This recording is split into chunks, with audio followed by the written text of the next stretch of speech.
Good morning to all. आज का हमारा जो सब्जेक्ट है मेडिकल सर्जिकल नर्सिंग, उसका एक मोस्ट इम्पोर्टेंट टॉपिक अपन डील करेंगे एंजाइना पेक्टोरिस, जिसे अपन चेस्ट पेन भी कहते हैं। इससे पहले मैं एक बात आपको बता देना चाहता हूँ कि जो भी वीडियो मेरे द्वारा अपलोड किए जाते हैं आप उसको कंप्लीट देखने की कोशिश करें। जब भी आपके पास फ्री टाइम रहता है आप उस वीडियो से कुछ न कुछ जो चीज़ें हैं डिसऑर्डर से रिलेटेड, डिजीज कंडीशन से रिलेटेड, आप उसको अच्छे से समझने में आपके लिए वो चीज़ मददगार रहेगी। ठीक है, अब अपन बात करते हैं एंजाइना पेक्टोरिस की। तो एंजाइना पेक्टोरिस का सबसे पहले अपन इंट्रोडक्शन की बात करते हैं। तो एंजाइना पेक्टोरिस एक प्रकार का कार्डियोवास्कुलर डिसऑर्डर है जिसके अंदर बैड चेस्ट पेन की कंडीशन क्रिएट होती है। चेस्ट पेन का जो लोकेशन रहता है वो मुख्य रूप से आपका जो लेफ्ट शोल्डर रहता है, जिधर हार्ट का पर्टिकुलर लोकेशन होता है उस साइड में रहता है। ये रेडिएट नहीं होता है, ट्रांसमिट इसका नहीं होता है। इसके साथ साथ में एंजाइना जो है वो एक प्रकार से अर्ली साइन होता है मायोकार्डियल इंफ्राक्शन यानी हार्ट अटैक का, एक प्रकार से इसे अपन अर्ली साइन भी कह सकते हैं। अब बात करते हैं अपन डेफिनेशन की। तो डेफिनेशन में मुख्य रूप से अपन एंजाइना पेक्टोरिस एक प्रकार का बैड पेन होता है जो मुख्य रूप से कोरोनरी आर्टरी या जो हार्ट मसल्स हैं उनको सफिशिएंट मात्रा में ऑक्सीजन या ब्लड की सप्लाई नहीं होने के कारण क्रिएट होता है। कई बार कुछ ऐसी एथेरोस्क्लेरोटिक कंडीशंस होती हैं, एथेरोस्क्लेरोसिस की कंडीशन होती है, लिपिड फॉर्मेशन की कंडीशन होती है, जिसके कारण मुख्य रूप से एंजाइना या चेस्ट पेन की कंडीशन क्रिएट हो सकती है। यह condition in the condition of any exercise, in the condition of rest या किसी भी प्रकार की जो कंडीशन है उसके साथ में आपको दिखाई दे सकती है या क्रिएट हो सकती है। तो एंजाइना जो रहता है वह मुख्य रूप से एक्सरसाइज की कंडीशन में भी आपको क्रिएट हो सकता है, जब आपके चेस्ट पर्टिकुलर चेस्ट पोर्शन के अंदर ब्लड की सप्लाई इंटरप्ट हो गई, हार्ट के अंदर ब्लड की सप्लाई इंटरप्ट हो गई। कई बार रेस्ट की कंडीशन में भी किसी भी प्रकार का प्लग फॉर्मेशन आ गया तो उस कंडीशन में भी एंजाइना की कंडीशन क्रिएट हो सकती है। ड्यूरेशन जो रहता है वो इसका बिलो 15 मिनट का रहता है और मेजर जो सिम्टम्स हैं वो क्रिएट नहीं होते हैं। मेजर सिम्टम का मतलब है पेशेंट का अनकॉन्शियस हो जाना, सीवियर वॉमिटिंग होना, ठीक है ना, सीवियर हेडेक होना, ऐसा कुछ इसमें आपको दिखाई नहीं देता है और इसे अपन मायोकार्डियल इंफ्राक्शन या हार्ट अटैक का अर्ली साइन भी कह सकते हैं। उसके बाद में नेक्स्ट आता है क्लासिफिकेशन। तो क्लासिफिकेशन ऑफ एंजाइना पेक्टोरिस में अपन इसको 3 प्रकार से क्लासिफाई करते हैं।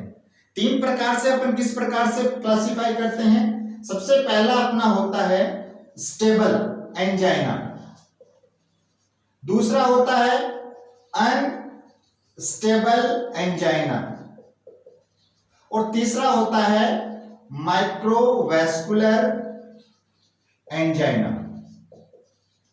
तो अपन इसको 3 प्रकार से क्लासिफाई कर लिया, 3 प्रकार के इसके जो टाइप्स हैं उनके अपने इसको डिफरेंशिएट कर लिया।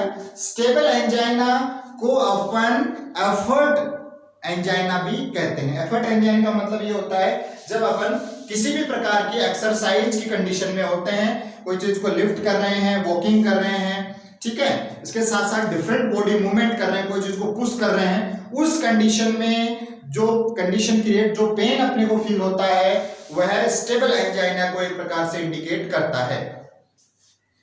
स्टेबल जो एंजाइना होता है वो प्रिडिक्टेबल होता है, क्योरेबल हो सकता है, यानी आप नाइट्रोग्लिसरीन यदि अपन लेंगे तो अपने को एकाएक उससे रिलीफ आसानी से मिल जाएगा।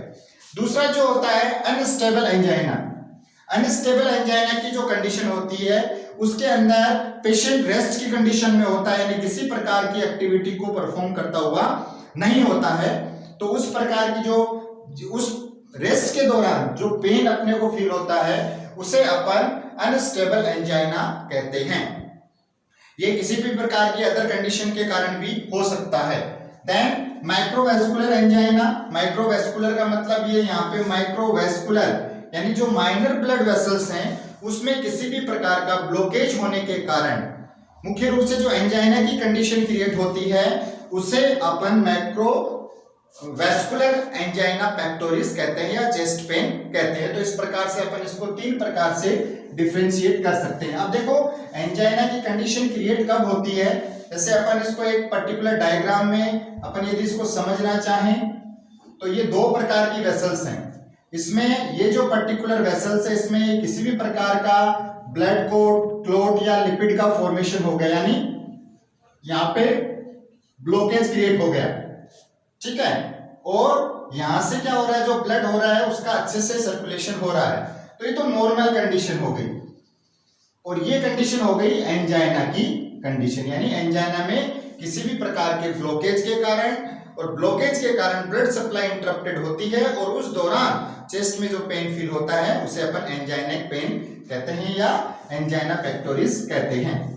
अब अपन नेक्स्ट बात करते हैं रिस्क फैक्टर्स की।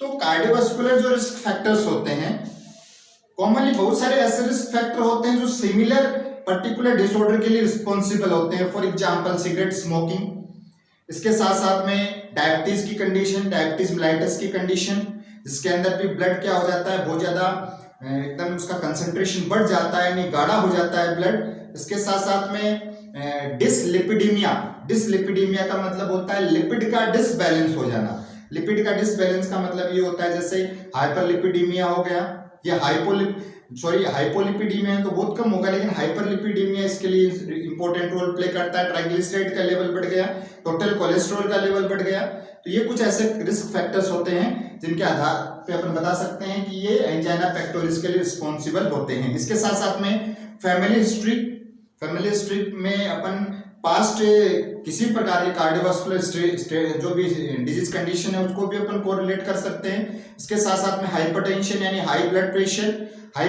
यानी जब ब्लड प्रेशर 140/90 mm से ज्यादा हो जाता है।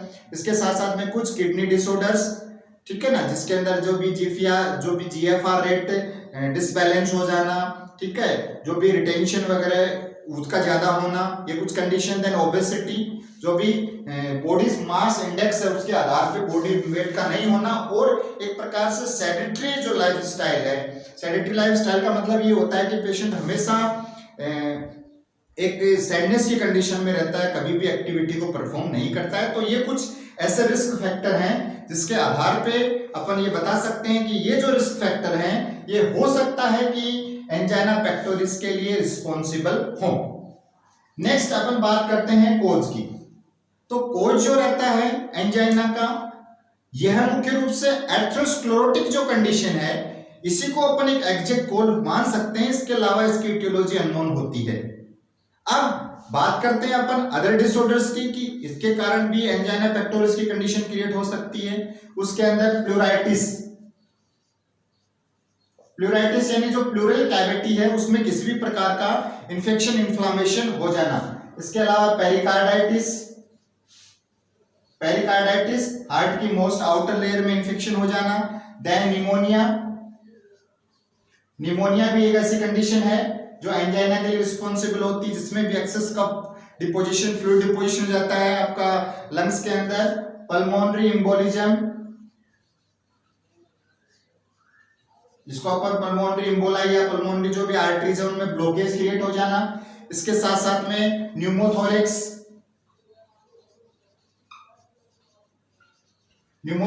Airless condition of the lungs का कोलैप्स हो जाना।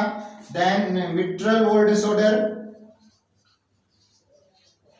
यानी मिट्रल वॉल कोलैप्स की जो कंडीशन होती है, प्रोलैप्स की जो कंडीशन होती है।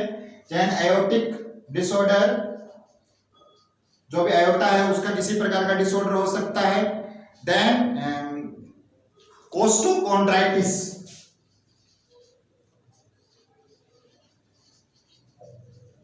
तो कोस्टोकॉन्ड्राइटिस क्या होता है, एक प्रकार के स्पेशलाइज्ड लिगामेंट्स का इन्फेक्शन, इन्फ्लामेशन होता है, जो मुख्य रूप से जो आपका स्टर्नम है उसको, जो आपकी थोरेसिक कैविटी है उससे एक प्रकार से अटैच करने का मुख्य कार्य करते हैं। तो ये कुछ ऐसे कोज होते हैं जो मुख्य रूप से इंपॉर्टेंट रोल प्ले करते हैं एंजाइना पेक्टोरिस के लिए।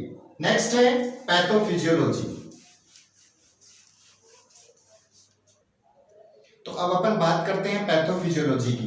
तो पैथोफिजियोलॉजी मुख्य रूप से कोरिलेट करती है जो पैथोजेनेसिस है वो कोरिलेट करता है किसके साथ में, मुख्य जो एग्जैक्ट जो कोज होते हैं उनके साथ में। जैसे फॉर एग्जांपल एथेरोस्क्लेरोसिस, एथेरोस्क्लेरोसिस में जो भी आर्टरी है उसके अंदर किसी भी प्रकार का प्लग फॉर्मेशन हो जाना, देन आर्टेरियल स्पाज्म और प्लग फॉर्मेशन और थ्रोम्बस फॉर्मेशन यानी ब्लड क्लॉटिंग, ये कुछ ऐसे रिस्पॉन्सिबल फैक्टर्स होते हैं जो एक स्टार्टिंग जो फेज है उसका कार्य करते हैं। अब ये करते क्या है, जो भी एथेरोस्क्लेरोसिस कंडीशन है वो ऑब्स्ट्रक्शन क्रिएट करती है। अब ऑब्स्ट्रक्शन परमानेंट कंप्लीट ऑब्स्ट्रक्शन भी हो सकता है, पार्शियल भी हो सकता है, लेकिन सडन ऑब्स्ट्रक्शन के लिए इंपॉर्टेंट रोल प्ले करेगा आर्टेरियल स्पाज्म, यानी आर्टरी स्पाज्म कर जाएगी, एकदम सिकुड़ जाएगी। इसके साथ साथ में धीरे धीरे जो पर्टिकुलर लूमेन है वो ब्लॉक हो जाएगा in the condition of plug formation और थ्रोम्बस फॉर्मेशन। अब ये सभी चीज करेंगे, लीड करेंगे इस्चीमिया को। इस्चीमिया का मतलब होता है बॉडी के पार्ट के पास में ब्लड सप्लाई बंद हो जाना, ब्लॉक हो जाना, बॉडी पार्ट अच्छे से ब्लड सप्लाई को रिसीव नहीं करते हैं। देन हाइपोक्सिया, वहां पर क्या हो जाएगी, मुख्य रूप से ऑक्सीजन की कमी हो जाएगी, ब्लड के अंदर ऑक्सीजन की कमी हो जाएगी, जिसके कारण जो O2 डिमांड है वो रिड्यूस हो जाएगी, जिसे अपन एंजाइना कहते हैं, और थ्रोम्बोलाइसिस की कंडीशन क्रिएट हो जाएगी। इस पर्टिकुलर कंडीशन को अनस्टेबल एंजाइना भी कहते हैं। तो ये जो कंडीशन है ये है पैथोजेनेसिस होती है एंजाइना पेक्टोरिस की। अब इसमें देखो एक चीज और, अगर जो नेक्स्ट अपना टॉपिक आएगा मायोकार्डियल इंफ्राक्शन, तो ये जो थ्रोम्बोलाइसिस है यही आगे लीड करेगा एमआई को। तो पैथोफिजियोलॉजी की यदि अपन बात करें तो एमआई और एंजाइना पेक्टोरिस की पैथोफिजियोलॉजी कुछ हद तक सेम है, इसमें कोई ज्यादा डिफरेंशिएशन नहीं, ठीक है। नेक्स्ट जो चीज आती है वो आती है आपका क्लिनिकल फीचर्स। क्लिनिकल फीचर्स में साइन एंड सिम्टम्स आते हैं। साइन वो चीजें होती हैं जो अपने को इजीली अपन इंस्पेक्ट कर सकते हैं, फीचर आपका सिम्टम्स वो चीजें होती हैं जो अपन इजीली क्या नहीं करते, इंस्पेक्ट नहीं कर सकते, पेशेंट अपने को बताता है। तो क्लिनिकल जो फीचर्स हैं उनके अंदर एकिंग यानी जो भी chest pain and present the location around the left shoulder के चारों तरफ मुख्य रूप से पेन अपने को फील होता है। देन बर्निंग सेंसेशन भी रहता है इसके अंदर, देन डिस्कम्फर्ट की कंडीशन रहती है, देन डिजीनेस, देन फटीग, ये कुछ ऐसी कंडीशन है। इसके अलावा चेस्ट में फुलनेस फील होता है, जैसे कोई स्वेलिंग सूजन आ गया अंदर या किसी भी प्रकार का एक्यूमुलेशन हो गया, इस प्रकार का सेंसेशन रहता है। Then heaviness of the chest में एक प्रकार का प्रेशर आपको फील होता है। इसके अलावा कई बार वोमिटिंग की कंडीशन भी क्रिएट होती है। डिस्निया की कंडीशन भी कई बार क्रिएट हो जाती है, यानी शॉर्टनेस ऑफ ब्रीथ की कंडीशन भी क्रिएट होती है। इसके साथ साथ में कई बार जो एंजाइना है उसके अंदर स्वेटिंग की कंडीशन भी क्रिएट हो सकती है। तो ये कुछ क्लिनिकल फैक्टर हैं जिसके अंदर रैकिंग है आपका, burning, discomfort, dizziness, fatigue, feeling of fullness and feeling of heaviness, then stomach upset या जिसको अपन वोमिटिंग कह सकते हैं, इसके साथ में shortness of breath and sweating. ये कुछ क्लिनिकल मैनिफेस्टेशन या साइन एंड सिम्टम्स हैं जो एंजाइना पेक्टोरिस की कंडीशन में क्रिएट होते हैं। इसके बाद अपन बात करते हैं डायग्नोस्टिक टेस्ट की। तो डायग्नोस्टिक टेस्ट में सबसे पहली जो चीज आती है वो आती है हिस्ट्री कलेक्शन। हिस्ट्री कलेक्शन के अंदर पेशेंट की कंप्लीट हिस्ट्री या उसका जो बायोडाटा है उसका एक प्रकार से इवैल्यूएशन किया जाता है, उसका रिकॉर्डिंग और रिपोर्टिंग किया जाता है। इसके साथ में बाद में आता है फिजिकल एग्जामिनेशन। तो फिजिकल एग्जामिनेशन में भी अपन जो ये इंस्पेक्शन, पल्पेशन, परकशन, ऑस्कल्टेशन, अपना ब्लड प्रेशर मॉनिटरिंग कर लेंगे, ठीक है ना। इसके अलावा जो भी अदर जो कंडीशन है उसको अपन with the help of physical examination आसानी से कर सकते हैं। इसके अलावा स्ट्रेस टेस्ट भी इसमें किया जाता है, जिसको अपन ट्रेडमिल टेस्ट भी कहते हैं। ब्लड इन्वेस्टिगेशन भी करते हैं अपन। ब्लड इन्वेस्टिगेशन के अंदर वही लिपिड प्रोफाइल वगैरह टेस्ट किया जाता है। कई बार ट्रोपोनिन एंजाइम टेस्ट भी कर लेते हैं। यदि अपने को ये लगता है कि मायोकार्डियल इंफ्राक्शन भी हो सकता है तो ट्रोपोनिन टेस्ट भी, एंजाइम टेस्ट भी अपन इसके अंदर कर सकते हैं। इसके अलावा एमआरआई भी कर लेते हैं यदि किसी प्रकार का कोई अंदर इनलार्जमेंट या ऐसी कुछ कंडीशन क्रिएट होती है। इसके अलावा ईसीजी, इलेक्ट्रोकार्डियोग्राफी भी अपन करते हैं, इको भी करते हैं अपन। इसमें जो भी आपका साउंड वेव जो होती है उसकी सहायता से अंदर की पर्टिकुलर लोकेशन को डिटेक्ट किया जाता है। देन एंजियोग्राफी, एंजियोग्राफी में भी वही एक ट्यूब डालकर जो भी आपका रेडियो एक्टिव सब्सटेंस डाई का इन्फ्यूजन करके मुख्य रूप से पिक्चराइजेशन ली जाती है कि जो किसी प्रकार का पार्शियल या कंप्लीट ब्लॉकेज तो वहां पर क्रिएट नहीं हो गया है। इसके अलावा जो भी डिफरेंट जो टेस्ट होते हैं उसमें कार्डियक कैथेटराइजेशन भी अपन कर सकते हैं, जिसे नॉर्मली एंजियोग्राफी का ये रूप बोल सकते हैं अपन। तो ये कुछ ऐसे टेस्ट होते हैं, ये कंफर्मेटिव टेस्ट होते हैं जिनके आधार पे अपन एंजाइना पेक्टोरिस को आसानी से डिटेक्ट कर सकते हैं। अब नेक्स्ट जो सेक्शन आता है वह आता है मैनेजमेंट। मैनेजमेंट सेक्शन के अंदर अपनी को ये चीज ध्यान में रखनी होती है कि मैनेजमेंट होता है based on the sign and symptoms. जो भी कुछ सिम्टोमेटिक मैनेजमेंट भी होते हैं, इसके अलावा कुछ क्योरेबल मैनेजमेंट भी होते हैं। तो सिम्टोमेटिक मैनेजमेंट की जहां तक अपन बात करते हैं तो नाइट्रोग्लिसरीन इसमें इंजेक्शन दिया जाता है, मेडिसिन दी जाती है जो मुख्य रूप से पेन को रिड्यूस करने का कार्य करती है। इसके साथ साथ में जो भी आपका वैसोडायलेटर्स मेडिकेशंस हैं, इसके साथ साथ में बीटा ब्लॉकर्स मेडिकेशन है, कैल्शियम चैनल ब्लॉकर्स मेडिकेशंस हैं। ये कुछ इस प्रकार की स्पेसिफिक मेडिकेशंस होती हैं जो मुख्य रूप से एंजाइना पेक्टोरिस की कंडीशन में दी जाती है, जिससे जो भी हार्ट है उसका ब्लड सर्कुलेशन स्मूथली एक प्रकार से रन करे, स्मूथली सर्कुलेट हो, जिससे क्या हो सकता है जो भी वहां के सराउंडिंग टिश्यू सेल है उनको अच्छे से न्यूट्रिशन मिलेगा, तो क्या होगा अच्छे से उस चीज को अपन क्योर कर सकते हैं, या जो एंजाइना पेक्टोरिस की जो कंडीशन है उसको इजीली अपन क्योर कर सकते हैं। इसके साथ साथ में अदर जो कंडीशन, यदि एंजाइनिक जो कंडीशन है वो किसी प्रकार के ऑब्स्ट्रक्शन के कारण है तो उस पर्टिकुलर कंडीशन के अंदर कोरोनरी आर्टरी बाईपास ग्राफ्टिंग भी अपन कर सकते हैं। इसके अलावा एंजियोग्राफी के बाद एंजियोप्लास्टी की जो भी प्रोसीजर है उसको भी अपन परफॉर्म कर सकते हैं, यानी उनको सर्जिकली भी अपन ट्रीट कर सकते हैं। नेक्स्ट आता है नर्सिंग मैनेजमेंट। नर्सिंग मैनेजमेंट जो रहता है उसके अंदर सबसे पहली जो चीज आती है, पेशेंट को जो भी आपके साइन एंड सिम्टम्स जो पेशेंट में दिखाई दे रहे हैं या पेशेंट की जो कंडीशन है उसको बाहर निकालना, उस पर्टिकुलर कंडीशन से क्योर करना, ये एक नर्स का इंपॉर्टेंट रोल होता है। जिसके अंदर सबसे पहले नर्सिंग असेसमेंट की यदि अपन बात करें तो जो भी पेन की लोकेशन, पेन के कैरेक्टरिस्टिक्स, इसके साथ साथ में हेल्थ हिस्ट्री, पेन स्केल, इसके साथ साथ में onset of pain, cause of pain, और ये डिफरेंट प्रकार के अदर जो रिस्क फैक्टर्स हैं उनके बारे में एक प्रकार से असेसमेंट जो डाटा होते हैं, सब्जेक्टिव डाटा होते हैं, ऑब्जेक्टिव डाटा होते हैं, उनको एक प्रकार से गैदर करना एक नर्स का इंपॉर्टेंट रोल होता है। और इन्हीं जो डाटा होते हैं इन्हीं के आधार पे नर्स एक प्रकार से नर्सिंग डायग्नोसिस का फॉर्मेशन करती है। और ये जो नर्सिंग डायग्नोसिस जो रहते हैं, ये जो डायग्नोसिस हैं उनके आधार पे ही पेशेंट को इंटरवेंशन दी जाती है, उनको एक प्रकार से मैनेजमेंट दिया जाता है। और ये जो मैनेजमेंट जो रहता है ये प्रायोरिटी बेस्ड होता है। प्रायोरिटी बेस्ड का मतलब ये होता है कि सबसे पहले अपने को ये ध्यान रखना होता है कि पेशेंट की नीड क्या है। In the condition of angina सबसे पहले आपको क्या करना है, पेशेंट का पेन रिड्यूस करना है, ठीक है ना। तो पेन एक डायग्नोसिस ये भी बन सकता है, pain related to any obstruction condition या ड्यू टू एंजाइनिक कंडीशन। तो इसमें मुख्य रूप से आपको पेन रिडक्शन मेडिकेशन देनी है, उसको कंफर्टेबल पोजीशन देनी है, उसको साइकोलॉजिकल थेरेपी देनी है। तो कुछ ऐसे स्पेसिफिक जो मेजर्स होते हैं, जो प्लानिंग होती है, उनका नर्स निर्धारण करती है और उसके आधार पे पेशेंट को ट्रीट किया जाता है और एक इफेक्टिव आउटकम के पास पहुंचा जाता है।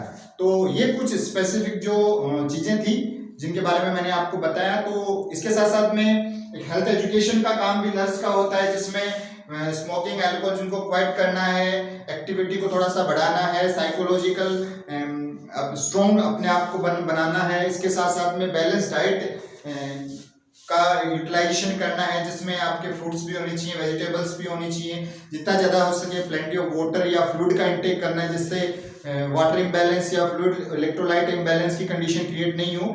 जितने भी मेडिकेशंस डॉक्टर के द्वारा प्रिस्क्राइब की हुई होती है उनको टाइम टू अपडेट कंडीशन में लेना है। तो ये कुछ रिकमेंडेशन होती है एक नर्स के द्वारा एक पेशेंट के लिए। देन लास्ट आता है कॉम्प्लिकेशन। तो जो कॉम्प्लिकेशन की जो कंडीशन होती है, यानी यदि ये कंडीशन लंबे टाइम तक रहेगी तो किस प्रकार की कंडीशन क्रिएट कर सकती है बॉडी के अंदर। तो सबसे पहला जो मेन कंडीशन होती है वो होती है मायोकार्डियल इंफ्राक्शन, जिसको अपन हार्ट अटैक कहते हैं। यानी लंबे टाइम तक ऐसा रहेगा तो हार्ट अटैक की कंडीशन आ सकती है। इसके साथ साथ में कार्डियक अरेस्ट भी आ सकता है, कार्डियक डिसफंक्शनिंग की कंडीशन भी क्रिएट हो सकती है। तो ये कुछ स्पेसिफिक और पेशेंट डेथ को भी कॉज कर सकता है। तो ये कुछ कॉम्प्लिकेशन होते हैं किसके, एंजाइना पेक्टोरिस के। तो in this topic we are studying about introduction of angina pectoris, then definition, classification, risk factor, cause, pathophysiology, clinical features, diagnostic test, management, nursing management and complication. Thank you.